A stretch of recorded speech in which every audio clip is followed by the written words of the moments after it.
You ask Tiger to solve. This deals with linear equations with one unknown.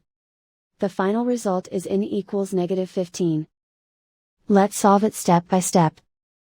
Group all constants on the right side of the equation. Subtract 1 from both sides. Group like terms.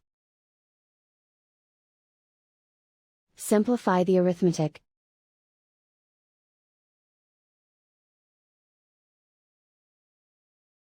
Isolate the n.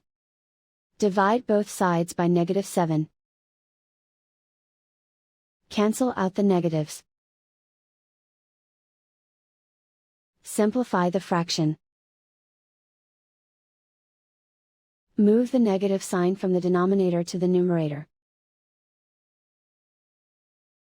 Find the greatest common factor of the numerator and denominator.